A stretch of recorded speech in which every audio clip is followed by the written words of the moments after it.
పరధ్యానం. దేంట్లో ఎక్కువ ఉంటాం మనం? దేంట్లో ఎక్కువ ఉండాలి? దేంట్లో ఎక్కువ ఉంటున్నాం? ఒప్పుకుంటున్నారా? వాస్తవాలు అప్పుడప్పుడు నిజాలు మనకు ఒప్పుకోవాలి. సో పరధ్యానం, పర అంటే వేరే వాటి మీద ధ్యానం.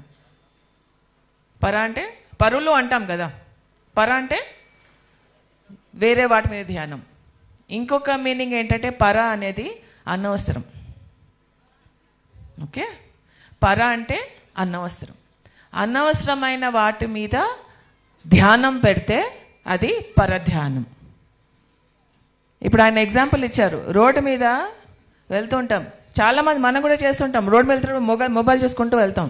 రోడ్డు క్రాస్ చేసేటప్పుడు వాడే అవుతాడులే, వాళ్ళే అవుతారులే అని ధీమా. అంటే కొంచెమైనా తగిలితే మనం అరవచ్చు కదా, ఏమైంది నీ ధ్యానం అని చెప్పి. సో మన పరధ్యానాన్ని మనం వేరే వాళ్ళ మీద నెట్టేస్తాం. సో పర అంటే వేరే, పర అంటే అనవసరం. సో ఎప్పుడైతే మనం ఎరుకతో జీవించడం మొదలు పెడతామో అప్పుడు పరధ్యానం పోయి ఏమొస్తుంది? ధ్యానం వస్తుంది. ధ్యానం అంటే కళ్ళు మూసుకొని చేసేది మాత్రమేనా? కళ్ళు తెరుచుకున్నాక కూడా దాన్ని పరధ్యానం కాకుండా ధ్యానంగా మార్చుకునే శక్తి మనకుందా?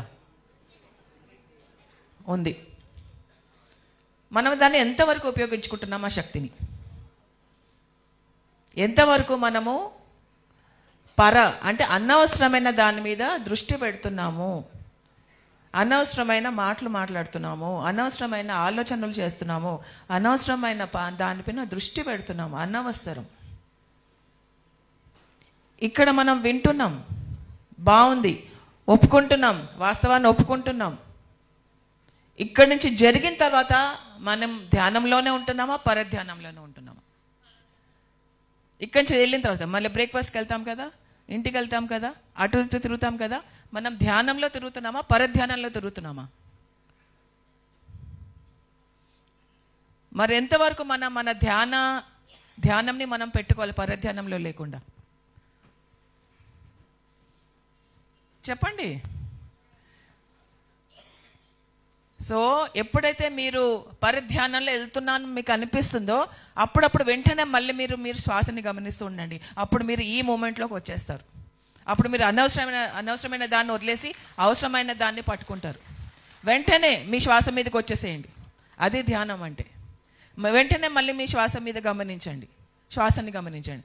ఓకే, ఇప్పుడు నేను పీల్చుకుంటున్నాను, వదులుకుంటున్నాను. ఓకే, ఇప్పుడు నేను ఇక్కడ ఉన్నాను, ఏం చేయాలి, నేను ఎక్కడ అనవసరమైన దాని మీదకి వెళ్తున్నాను. ఒక్కసారి మీకు ప్రాక్టీస్ చేసుకోండి. అది లేదు వెళ్తున్నానంటే వెంటనే పట్టేసుకోండి మిమ్మల్ని మీరు.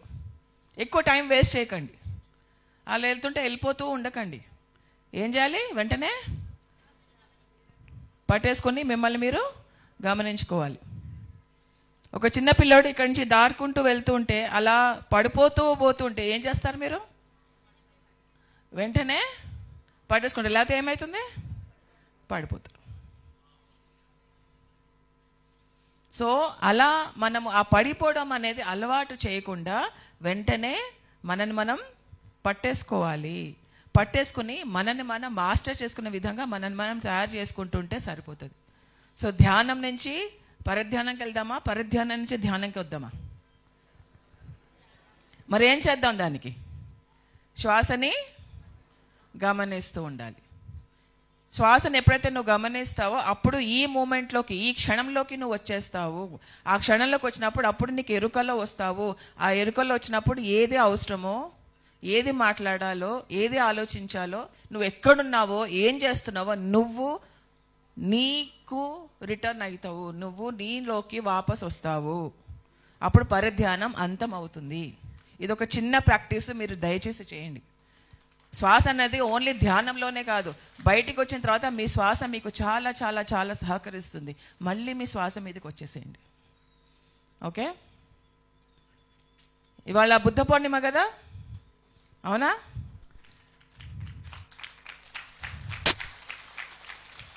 బుద్ధ పౌర్ణిమ మన పత్రిజీకి చాలా చాలా చాలా ఇష్టం. బుద్ధుడు అంటే చాలా ఇష్టం. బుద్ధుడు చెప్పిన ఆనాపానసతి ధ్యానం అంటే చాలా ఇష్టం. ఇవాళ ఒక చిన్న బుద్ధుడి స్టోరీ విందామా? మీకోసం తీసుకొచ్చాను నేను. ఓకే, అంగుళిమాల విన్నారా స్టోరీ? అంగుళిమాల అంటే ఎవరు? ఆయనకి ఒక మాల ఉండేది. ఆ మాల అంటే పూలతో చేసిన మాల కాదు, వేళ్లతో చేసిన మాల. అంటే ఆయన ఎవరెవరైతే చంపాడో వాళ్ళందరి వేలు కట్ చేసి తను మాలగా వేసుకునేవాడు అనమాట. తను యాక్చువల్గా చిన్నప్పుడు తన పేరు అహింసక. ఏంటిది? అహింసక. కానీ తనకు జరిగిన పరిణామాల వల్ల, తను చాలా మోసపోవడం వల్ల తను వైలెంట్గా తయారయ్యి అందరినీ చంపడం మొదలుపెట్టి ఆ చంపిన వాళ్ళ వేళ్ళని తీసుకుని గార్లెండ్గా తీసుకుని అదొక ప్రౌడ్గా వెళ్ళేవాడు అనమాట.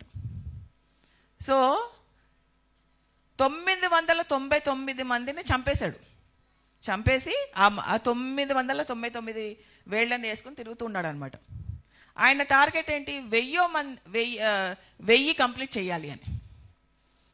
1000 కంప్లీట్ చేయాలి. సో 1000 కంప్లీట్ చేయాలని చెప్పేసి ఆ చుట్టుపక్కల ఊరు వాసులన్నీ, లేకపోతే ఫారెస్ట్లలో ఉండే వాళ్ళందరూ పారిపోయే వాళ్ళు అనమాట, నేను 1000 మనిషిని కావద్దు అని చెప్పి. సో బుద్ధుడు, మన హీరో ఉన్నాడు కదా, ఓకే. సో బుద్ధుడు అదే వైపు, ఆ అంగుళిమాల ఇటు నుంచి వస్తున్నాడు, అటువైపు వెళ్తున్నాడు అనమాట. ఒక గ్రామ సభ్యుడు వచ్చి, స్వామీజీ అక్కడికి వెళ్ళకండి, అక్కడ అంగుళిమాలే వస్తున్నాడు, 1000 మనిషి కోసం వెయిట్ చేస్తున్నాడు, మీరు అక్కడికి వెళ్తే మిమ్మల్ని చంపేసి మీ వేలు కూడా వేసుకుని హాయిగా తిరుగుతాడని. ఏం పర్వాలేదని చెప్పేసి వెళ్తూ ఉంటాడు అనమాట. ఓకే, వెళ్తుంటూ అంగుళిమాలకి కనిపిస్తాడు మన బుద్ధ భగవానుడు. కనిపించి, ఆహా, మన 1000 మనిషి దొరికాడు, నా టార్గెట్ దొరికాడు అని చెప్పేసి పడిపోతుంటాడు అనమాట. పడిపోతుంటూ తను నడుస్తూ ఉంటాడు మెల్లగా, శాంతంగా. బుద్ధుడు ఎలా ఉంటాడో మీకు తెలుసు కదా. సో అలా ప్రశాంతంగా వెళ్తుంటాడు అనమాట. ఈ అంగుళిమాల పరిగెత్తుతుంటాడు. అసలు పరిగెత్తుతున్నా కానీ తన దాకా వెళ్ళలేకపోతున్నాడు. తనేమో ప్రశాంతంగా మెల్లగా నడుచుకుంటూ వెళ్తున్నాడు. అంగుళిమాల పరిగెత్తుతున్నాడు, అక్కడే ఉన్న చోటే పరిగెత్తుతున్నాడు అనమాట. అంటే వెళ్ళలేకపోతున్నాడు, చేరలేకపోతున్నాడు. పరిగెత్తి అలసిపోయి తను ఇంకా, స్వామి నువ్వు ఆగు స్వామి, ఎక్కడ పారిపోతున్నాడు? నేను ఎక్కడ పారిపోవట్లే, నేను ఆగడం కాదు, నువ్వు ఆగాలి ఫస్ట్ అన్నాడు. నేను ఆగడం ఏంటి, నేను పరిగెత్తుతున్నాను కదా, నువ్వే ఆగట్లేదు, నేను దాకా రీచ్ అవ్వట్లేదు అని చెప్పేసి అంటాడు. అయితే ఫస్ట్ నువ్వు ఆగాలి, నేను ఎప్పుడు ఆగిపోయాను, నువ్వు ఆగాలి ఇప్పుడు అన్నాడు. ఏం ఆగాలి నేను? నా 1000 మనిషి నువ్వు, నేను చంపి నేను నా ప్రతిష్టను పెంచుకోవాలా అంటాడు. సో నేను అన్ని జీవాలని హింసించడం మానేశాను, నువ్వు కూడా మానేయి అంటాడు. సో ఆ ఒక్క సెంటెన్స్ తనలో ఉన్న ఆ ఇన్నోసెన్స్ని, చిన్నప్పుడు తనకి ప్రతి ఒక్క జీవి పట్ల ప్రేమ, ఆప్యాయత అన్నీ ఉండేవి. అందుకే ఆయన పేరు అహింసక అని చిన్నప్పుడు ఉండేది, అహింసక. ఓకే, అదంతా గుర్తుకొచ్చింది ఆ ఒక్క వాక్యం వల్ల. సో మెల్లిగా మారిపోయి ఆయన కాళ్ళ మీద పడిపోయాడు. స్వామీజీ నాకు రియలైజ్ అయింది, నేను ఏం చేశానో, నా మీద నాకు అసహ్యం వేస్తోంది, ఇదంతా తీసిపడేశాడు, కత్తి తీసిపడేశాడు, ఆ మాలని తీసిపడేశాడు. స్వామీజీ నన్ను మీ స్టూడెంట్గా యాక్సెప్ట్ చేస్తారా అని అడిగాడు. నాకు తెలిసింది ఇప్పుడు, నన్ను మీ శరణంలోకి తీసుకుంటారా అని అడిగాడు. రా అన్నాడు. మనం ఏం చేస్తాం? పో అంటాం. అది బుద్ధుడికి మనకి తేడా. ఓకే, తెలుసుకుని రియలైజ్ అయ్యి వస్తుంటే మనం ఏం చేస్తాం? హిస్టరీ అంతా గుర్తుపెట్టుకుని నో అనేస్తాం. కానీ బుద్ధుడు అంగుళిమాలలో కూడా బుద్ధుడిని చూసి గుర్తించి రా అన్నాడు. సో అందరూ కూడా, పత్రిజీ కూడా ప్రతి ఒక్క మనిషిలో ఒక బుద్ధుడిని చూశాడు కాబట్టి రా అన్నాడు.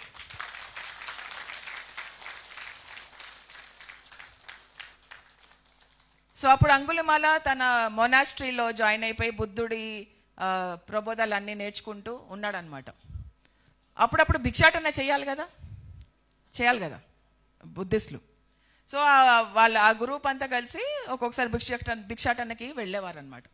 వెళ్ళేటప్పుడు చాలా మందిని చంపారు. 1000 మంది 999 మందిని చంపాడు కదా. వాళ్ళందరూ గుర్తుపడతారు కదా. గుర్తుపట్టి ఏం చేశారంటే రాళ్ళని తీసి పట వేసి బాగా రక్తం చిందేలాగా కొట్టేవారంట. వచ్చి మళ్ళీ ఆ రక్తం చిందుతూ అలా దెబ్బలు తినుకుంటూ మళ్ళీ మొనాస్ట్రీకి వచ్చేసేవాడు బుద్ధుడి దగ్గరికి. బుద్ధుడు ఏమన్నాడు తెలుసా? భరించు. నువ్వు ఏదైతే ఇప్పుడు నువ్వు ప్రాక్టీస్ చేస్తున్నావో, ఏదైతే నువ్వు ధ్యానం ప్రాక్టీస్ చేస్తున్నావో, జన్మల కొద్దీ విస్తీర్ణమయ్యే నీ కర్మని ఒకేసారి నువ్వు తీసేస్తున్నావు. భరించు. వాళ్ళు కొడుతున్నారా? భరించు. నువ్వు ఏదైతే వింటనం నాటావో అది పండుతోంది కాబట్టి భరించు. ధ్యానం చేస్తూ భరించు అన్నారు బుద్ధుడు. సో అప్పుడు ఆయనకే అర్థమైందన్నమాట అంగుళిమాలకి, ఎస్ నేను భరించాలి, తప్పదు. సో దీని మూల మనం నేర్చుకోవాల్సింది చాలా ఉంది, అవునా కదా? ఏమేమి నేర్చుకోవచ్చండి? మనం ఏదైతే కష్టాలు పడుతున్నామో, ఏదైతే మనకి అన్యాయం అనిపిస్తుందో, మన తోటి జరిగేది ఏదైతే అన్యాయం అనిపిస్తుందో అది మనం వేసిన విత్తనం పండైతోంది. ఓకే, బాగుందా స్టోరీ? అంగుళిమాల స్టోరీ.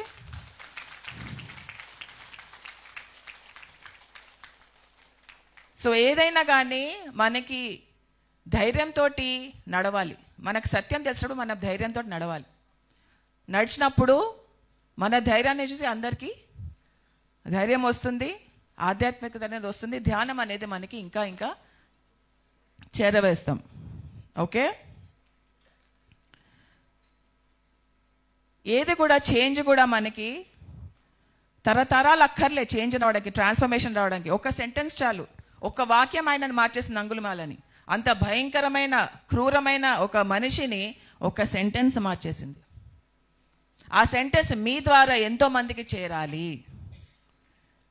మీ నోట్లోంచి వచ్చే ఒక్క వాక్యము ఎంతో మందిని మార్చే శక్తి ఉంది. ఆ వాక్యాన్ని, ఈ శక్తిని చక్కగా ఉపయోగించుకుంటే మీరు ఎంతో మందిని మార్చిన వాళ్ళు అవుతారు. కాబట్టి పత్రిజీ ఎప్పుడు వాక్క్షేత్రాన్ని ఎక్కువ ఆయన దానికి ఇంపార్టెన్స్ ఇచ్చారు. వాక్క్షేత్రం ఎనర్జీ ఉండాలి. మన సౌండ్కి ఎనర్జీ ఉండకూడదు, మన మాటలకి ఎనర్జీ ఉండాలి. మన మాటలకి ఎనర్జీ ఉండాలి, ఆ ఫ్రీక్వెన్సీ ఉండాలి, ఆ వైబ్రేషన్ ఉండాలి. దానికి ఎంతో ధ్యానం చేయాలి, ఎంతో అహింస తత్వంలో జీవించాలి మనం. సో ఇవాళ బుద్ధ పౌర్ణిమ కాబట్టి ఈ స్టోరీ ఎందుకో మీతో షేర్ చేసుకోవాలనిపించింది, అంగుళిమాల స్టోరీ. సో ధ్యానం మరియు అహింస ఈ రెండు మన తోడు ఉంటే మనం మారుతాము, మన చుట్టుపక్కల వాళ్ళని మార్చిన వాళ్ళం అవుతాం. So thank you so much my dear friends, my dear masters, my dear God's.